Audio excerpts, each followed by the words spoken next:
All right, guys, let's do it. The SIG P322 suppressed.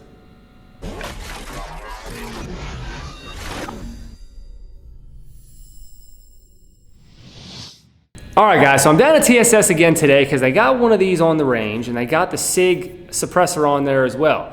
This is the first time I've actually really had a chance to handle one, shoot one, see one in person, because I know they've been out for a while, but they've just been sparse. Like, I've just never seen one. I've not had one in my hands until now. So I wanted to shoot it. I wanted to see what it was like. I wanted to see, if it was finicky with ammo, if it liked high velocity, or if it would take some more standard velocity stuff and still be able to cycle. So I'm down here today to look at that, but also I want to look at how this compares to the new SIG Macro. And you're probably saying to yourself, Steve, why would you be comparing the 22 to the SIG Macro? And it's funny because I feel like SIG did some foreshadowing with this gun, because it is essentially the same grip and just overall feel as the Macro. So people have probably already, maybe noted this. I don't know, maybe not. But it's just funny if you take a look at these things side by side, and I'll give you like a good side by side. But the grip module is essentially the same. I mean, the 22 is just a hair longer. But what I like about the 22 grip versus the Macro is if you take a look here at the undercut underneath the trigger guard, it's more pronounced. So it's a deeper cut than it is on the Macro. The Macro has it, but it's not as deep as the 22. And they can probably get away with that with the 22 because, the mags aren't as big as a 9. They probably have a little more room in there to make that cut, to make it a little more pronounced. But what's funny in holding this, you can feel the difference. So comparing this Macro to the 322, it just feels like I can get I don't want to say a better grip. It just feels ever so slightly like I'm almost getting a higher hand purchase. So the gun's sitting a little further down in my hand. I don't know that that's the case, because certainly the beaver tail and all that on the Macro is much higher, so it does sit lower in your hand. This does not sit as low in your hand. But I think, you can definitely see here, definitely sits lower in the hand, the Macro, than the 22. Sits much higher. But I think just that the feel of the finger groove here gives it just a little bit of a different feel, but it feels good. All right, so here we go. I got 5 loaded in here, and I know, yes, it's Steve, it holds 20. Why not run the whole 20? Because this, I'm running first standard velocity stuff. So it's CCI standard, 1070 feet per second. I don't want to load this whole thing up and find out that it's not going to run that feet per second and have to unload the whole thing. So I'm going to run 5, see how it goes. No ears on. I've not had experience either with the SIG cans, but let's see what it does.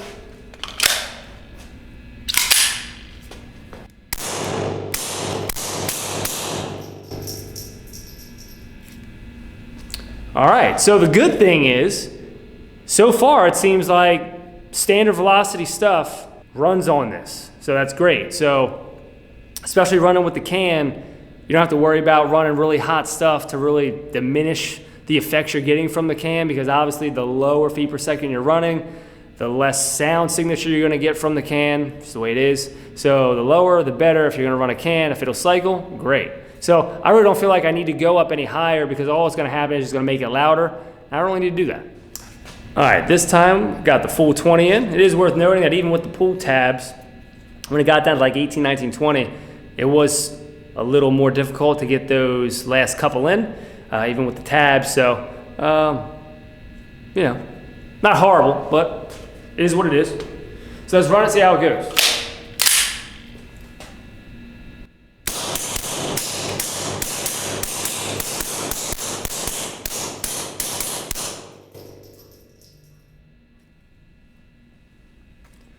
Running flawless. Again, this is just really like a first shots review of this thing. CCI, standard velocities, running no problem. I'm seeing no problems with extraction. I mean, they're shooting them out a solid 5 yards. Good to go on the standard velocities. All right, so the question is, should you add one of these to your collection? I mean, If you're a fan of 22s, I'm a real big fan of 22s.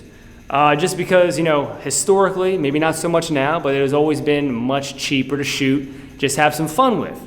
That's changed a little bit over time, but I still think there's something to be said about having a really nice 22 in your collection, even if it's, say, you don't shoot it all the time. At some point, there's going to be people in your life, maybe young kids or maybe family friends or family in general, that don't shoot like maybe as much as you shoot, and they just want to try it out. Maybe they're coming to you for some advice, they want to shoot, they want to get into it. It's always good to have a 22 handy to be able to show folks just the basics and have them shoot something simple and have them shoot something fun and not scare them right away going to like a 9, and they, even though 9 to us is not a big recoil, but they go to shoot a 9 and they've never shot anything before. Next thing you know, it's jumping all around and they're not expecting it. They don't know what they expect. So I'm always a big advocate for 22s, especially starting off. Great to have a 22 in your collection. So I just think it's funny that, SIG released the 322 months ago and then did a surprise drop, essentially, of the macro and of how close and how essentially like the 322 and the macro is the same grip. I think it's really cool that happened. I mean, so it's, it could be familiar if you're already one owner of one or the other. But what I think would be cool is that maybe not from the factory, but if SIG offered the 322 maybe in the custom shop area as like a macro size, to do like a 322 macro, right? And move the front sight back and put the comp in to give it like a little trick, comp 22. So I think that would just be really cool. I love a 22. I love a tactical 22, and being able to have fun 22s that companies, aren't really afraid to make or offer, in their lineup, I think is great. And I like this. So if you're going to ask me, like, Steve, do you own one or would you buy one? I have a few 22s in similar form. So like similar size, just like a little tactical 22. You've seen my videos before on the FN that I have and, the Rugers and things. But this one is cool. I mean, and if you can get them cheap enough for a few $100, I mean, why not? It's cool, especially if you have a silencer. It's fun gun. So, all right, guys, thanks for watching. Don't forget Steve MP5 on the Instagrams. I'll see you next time.